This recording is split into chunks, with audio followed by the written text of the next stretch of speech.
I no longer was a skeptic with Deltarune 3 and 4. After all these years, it was obvious how much Toby improved. Deltarune was not only confirmed good, it was complex. While still tempering my expectations, I believed in Deltarune. Deltarune Chapter 5 dropped several days ago. I no longer believe in Deltarune. Let me say, Chapter 5 had a lot of really great subtext, and even some nice scenes and moments. The use of plants was incredibly clever and, in concept, carried the momentum of the way in which the difference between sparing and fighting was breaking down at the end of Chapter 4, and the way in which Chris's violent nature in Guild was peeking out more and more. Plants aren't lighteners, but they're not exactly darkeners. They're technically living things, but they have more in common with inanimate objects by default. You cut plants as a natural part of gardening, and yet cutting is also a key symbol of violence. It's brilliant. In fact, Flowery's whole fight I genuinely think was the most interesting climax to a chapter yet, and in some ways my favorite scene in the series as of now. Chapter 5 isn't considered bad or any sort of train wreck or anything. It's something far, far worse. It's boringly disappointing. Susie's disillusionment arc? Nah, she's just happy to be a hero. Time to mellow out. Just a bit of weirdness at the end. See you next year to find out where it goes. Maybe. The Asgore drama? Just mad at Dark Fountains for ruining his life. Time to vague post about it. Ralsei's secret? Just mad at Dark Fountains. Time to vague post about it. Chris? Makes a Dark Fountain. Again. Such a sussy baka. Oh, you like the end of Chapter 3? Okay, well, here it is again. What? Why don't you look excited about it? Unlimited Chekhov's gun works. All nothing burgers. All of it. Yes, more is happening here, and this is putting it diminishingly. No, it doesn't matter, because Toby just spent one entire third of the space left in the story to effectively rehash the ideas he already developed with much more subtlety in Chapter 4, and greatly simplified the story and characters in the process. Nearly every single character played their hand in some way or another that made it clear to expect much less than what Chapter 3 and 4 suggested. And more importantly, Toby lost the trust that he could actually make a story with payoffs. As a storyteller, I will tell you right now, Toby does not know how to design and structure a story, nor deliver payoffs. Toby was raised on the medium of video games, a medium known more for long, drawn-out stories full of filler, or maybe just nothing altogether. He's not thinking like a novelist when writing Deltarune. I'm going to explain to you in clean, technical terms what's wrong, and what's more, show you how it should have been done. Let's begin. Deltarune's entire story revolves around one certain gimmick. Can you guess what it is? Withholding key information from the player. Is this an issue? Not in principle. The visual novels Little Busters and Umineko no Naku Koroni are two of the absolute greatest works of fiction in all of human history, and both of these are built entirely around withholding information from the reader. The latter is likely even a big influence on Deltarune. But there's one key factor these have that makes them work. It's something Deltarune is largely lacking. Every stage of incomplete information has functional consequences on the story. That sentence probably meant nothing to you. Let me explain. It's really just another way of saying, periodically, something freaking happens. In Umineko, you learn the dark secrets about the Ushiromiya family, the main cast of characters the story revolves around. A series of murders begin, leaving basically every character slaughtered by the end, and then a meta-realm where characters observe the events of the story is introduced. This is Chapter 1 of 8. The development does not slow down. Look at Deltarune from a plot standpoint. In Chapter 1, you learn that dark worlds exist for some reason, and Susie learns to be more friendly. Also, Chris is sus. In Chapter 2, you learn that dark worlds are made by stabbing the ground, and Susie learns to be more friendly. Also, Chris is sus. In Chapter 3, Susie learns to be more friendly. Also, Chris is sus. Getting into the town shelter is the new MacGuffin, by the way. In Chapter 4, Susie learns to be more friendly. Also, Chris is sus. In Chapter 5... In Umineko, every time you look back 2 chapters prior, it's hard to even fathom you're still reading the same story, so much has advanced and changed. Little Busters is more in the so-called pure lit style of storytelling where, by design, it doesn't even have much of a conventional plot, what some might call slice of life. And in the first hour alone, it somehow goes through more drama and is more climactic than all of what exists of Deltarune thus far. Deltarune is so full of Chekhov's guns that it's trained the audience to get more excited at the game introducing ways they can write the story themselves than at the actual writing of the story. What people truly felt insulted by more than anything with Chapter 5 was the way in which the end of Chapter 4 finally felt like a true happening. But then, no. It's back to water treading in a manner so awkward as to feel it's gaslighting us, not only on the events that just happened, but even Susie's character as a whole.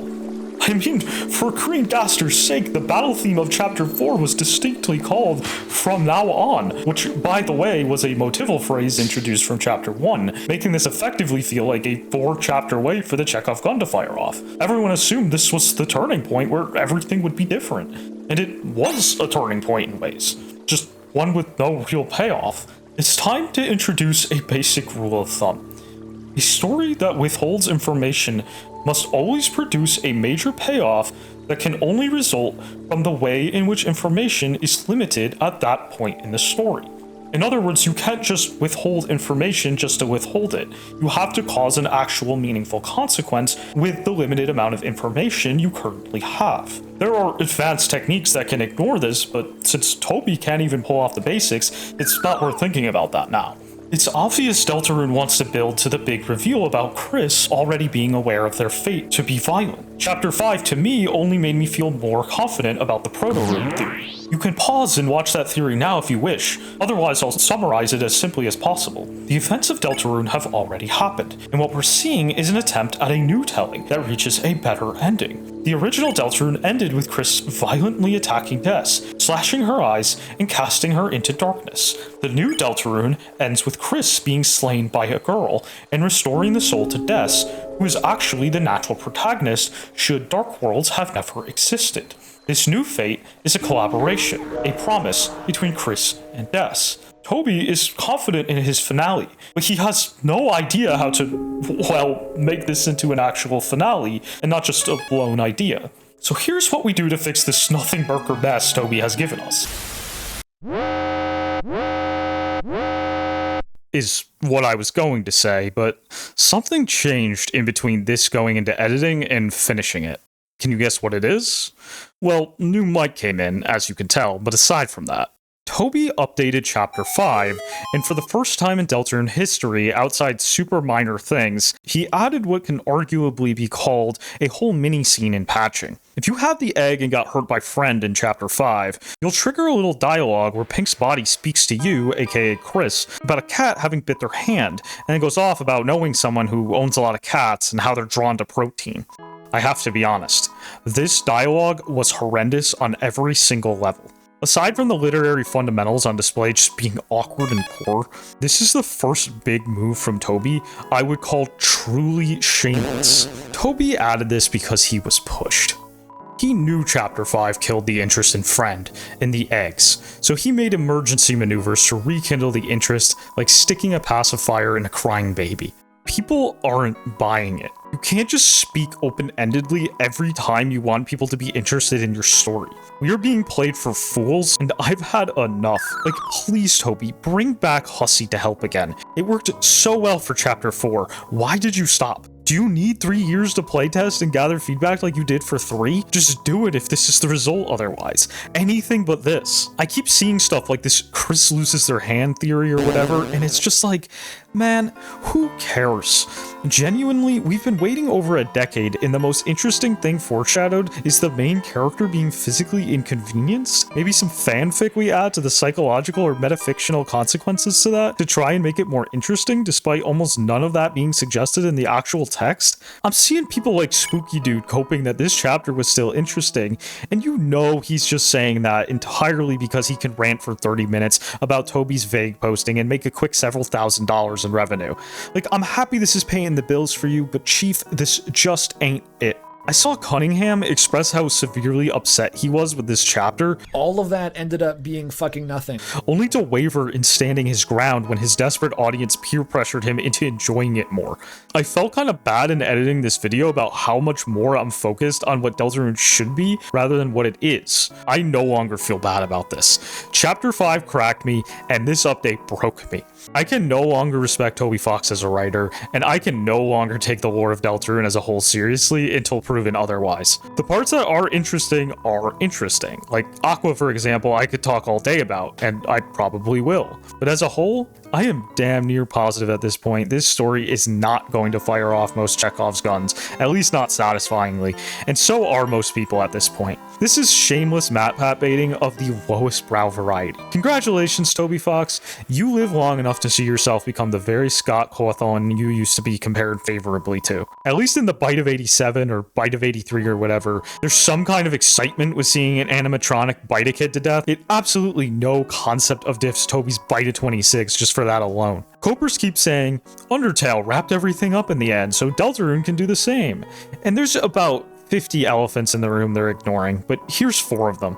Undertale is extremely short. Of course it's bottom heavy, that's how stories tend to work. Their simplicity demands this structure. Undertale doesn't have a fraction of the Chekhov's guns Deltarune has, plain and simple. Characters in Undertale tend to get focused on one at a time and wrap up their major arcs in one focused go, with Alphys being the only major example of having it split into 2 sections between Mettaton's arc and the True Lab arc, which happened very close to one another anyway, only separated by New Home and the Neutral Route ending, which is a nice compliment. And finally, most importantly, Undertale is underwhelming as a story. Undertale might be standout as a comprehensive gaming experience, but it's just not that much of a story. Deltarune promised us it'd be satisfying as a conventional story, and that's what I'm here for, whether Toby delivers or not. And that's why I'm stuck caring about Deltarune whether I like it or not. I have too much momentum to just pull out at this point, but holy crap, I'm done respecting Toby's vision, and I'm going to view Deltarune more from the perspective of what it should be with unapologetic criticism toward the man who is keeping it from being that. I'm making my own story-driven project because Toby got me excited about role-playing experiences again with his own. I don't need to pretend he's better than he is. I could just make something far more interesting myself, and that's why I don't feel bad about correcting his story. I'm doing this not out of hate or spite or spreading Deltarune FUD, but rather the opposite. I want people to still see the interesting side of Deltarune, and I'm showing fixes of the story purely for educational purposes and as a compliment to Toby's brand. So with no further ado, let's fix Chapter 5. Here's the obvious first. Susie is deeply affected by the events of the previous chapter. This is an area where we get into a gray zone between plot and simple prose ability. Toby is at a severe disadvantage when it comes to characterization due to having never been trained in the actual discipline of writing novels. There's just a flat-out limit to how much psychological complexity he can convey through his words, even if he's intending it. The solution is simple, and something he could take a page out of his own playbook for. The G-Root in Undertale relied extremely little on verbosity, and it's arguably what made him famous. One of the reasons the festival was so underwhelming was because it was nothing more than an awkward string of mostly Toby core gags and a Susie that lacked psychological depth, capped off with an awkward and drawn-out romance scene which Toby is confusing for building stakes for the inevitable clash between Noelle and Susie should their loyalties contradict one another. If Toby simply reverted Susie back to her sprite at the beginning of the story, with her eyes covered, and used his music ability to make a moody, uncomfortable track, expressing the friction between the energetic festival and Susie's deeply festering frustration, fear, defensiveness, and emotional reliance on Chris and Noelle, that would be poignant.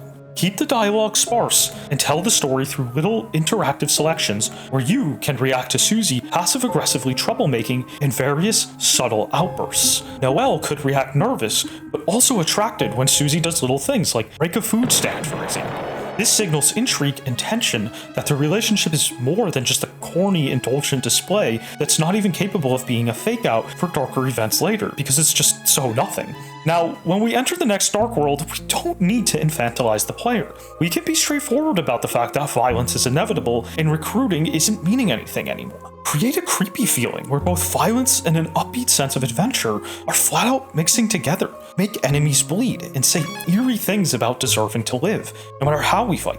Make them flaunt that plants blur the line between lightener and darkness, living and non-living. We don't need verbose conversations about them imitating humans or any of that. Just periodic disturbing imagery of bleeding plants, and the pseudo-humans, randomly expressing body horror-type attributes, such as partially being plant-like. This would synergize perfectly with Susie reverting to embracing her frustrated, violent nature, and yet sinking deeply into escapism and embracing her role as a hero. Dark worlds are becoming the ideal world for her to express herself, despite the fate awaiting her that she wants to stop. The same fate that appointed her a hero. It's a great contradiction. No need to wait until the flowery fight. Express all those ideas right from the beginning. Have her insist on not using the fight action, yet have the sparring mechanics still result in an arguably violent outcome that she ignores out of self-satisfaction. And now, instead of Ralsei awkwardly crashing out randomly and vague boasting, he could just be explicitly uncomfortable the whole time. Put his conflict with Chris front and center. Don't save it for a lame, optional scene deep in the chapter. Let the flowery fight happen without the filler in between. Just focus on the strange way in which the flower humans are both friendly and casual with the fun gang, and conventionally hostile at the same time, and nothing else. Let the same themes play out. Our dark world versus theirs. We're going to use it as build-up. Asgore kicks Susie and Chris out of the Dark World after the flowery fight, as he's searching for the Dark World creator just like in the normal Chapter 5, and he doesn't want them involved. Now, here's where things get very, very interesting. We've been through 4 chapters of this stuff already. It's time to step up the game. After Asgore kicks Chris and Susie out, Susie's current volatile state of mind makes her break the window to the flower shop impulsively before thinking about the consequences of leaking the darkness out. She's already used to compulsively breaking glass. I genuinely can't believe Toby missed this opportunity. See why good character psychology is so important? It provides plot opportunities. Now, we can see something we've never seen before outside the tiny glimpse we got at the end of Chapter 3. A dark world in the open, outside air of hometown.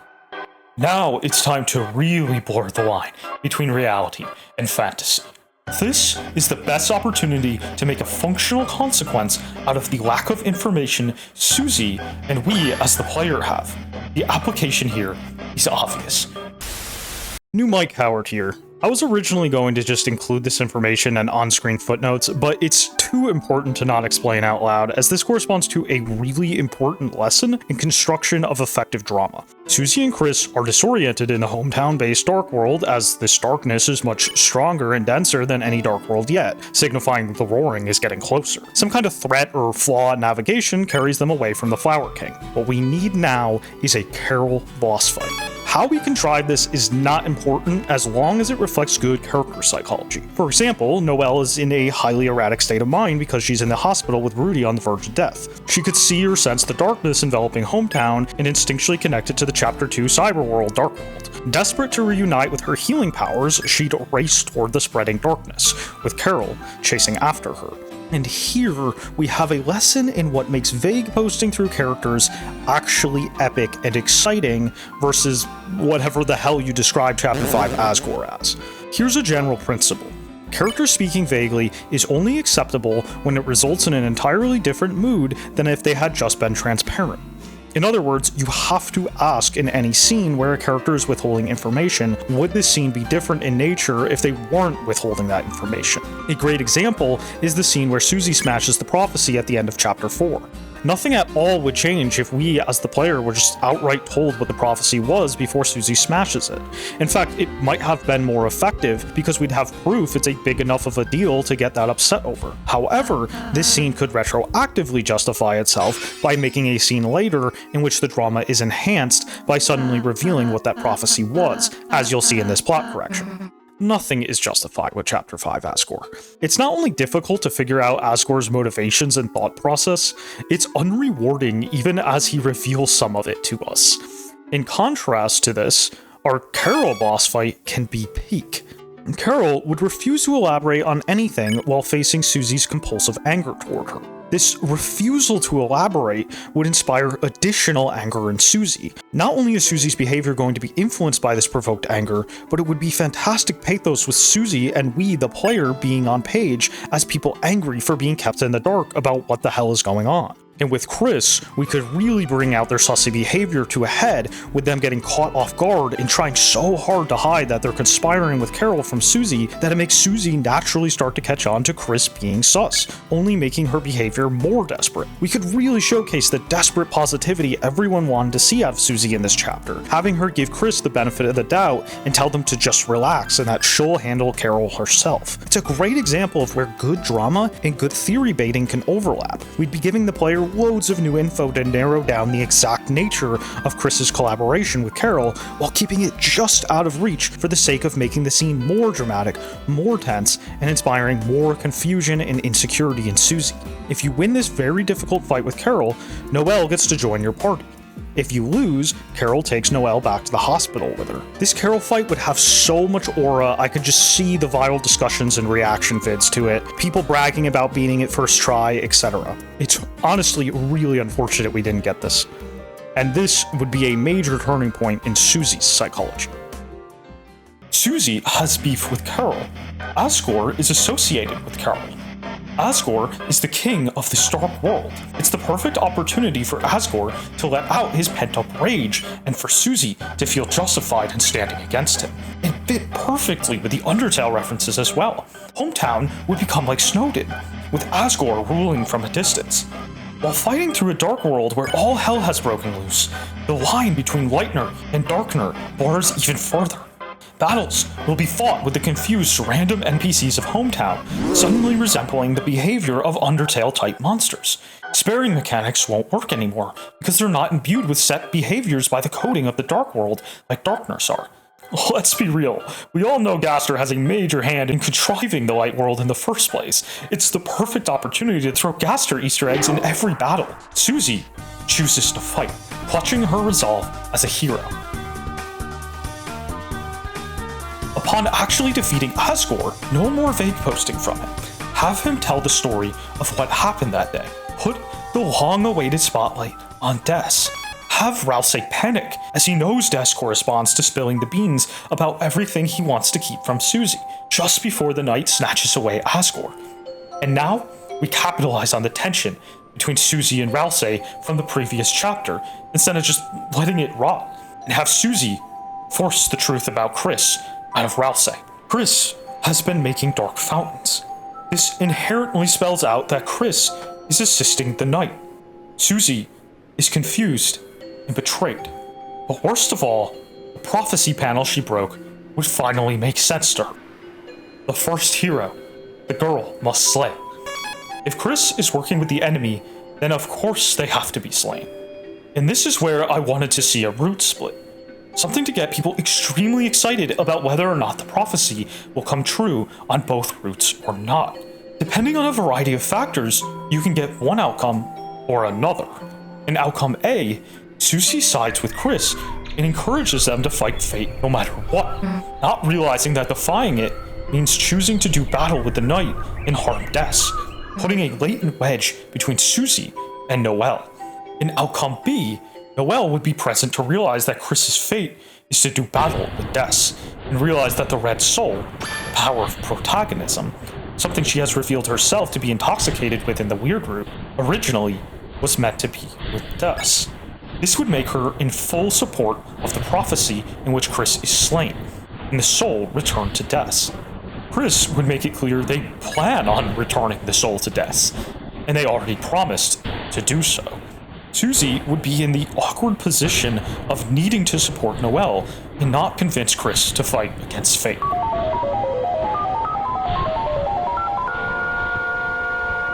Now this is how you create a story with payoff. Notice how I was still able to keep all the same setups as in Toby's version, such as the way he ends the story on a note with uncomfortable friction between Susie, Noelle, Chris, and Ralsei, but add so much more complexity, climactic moments, and lore reveals in the process. This is how a professional structures a story, which, despite all his great, some might even say genius ideas, Toby cannot. This is the know-how I am using to write Orc Castle, my own role-playing experience, just like Deltarune. Believe me when I say I'm not saying this as an expression of arrogance. I can write a story that delivers far beyond what Toby can. The first chapter will be dropping on Steam for free later this year. If you can support Orcastle, I am forever thankful. Now's your chance to say you were there before Orcastle took over the internet. The game is ambitious and requiring of my full-time attention.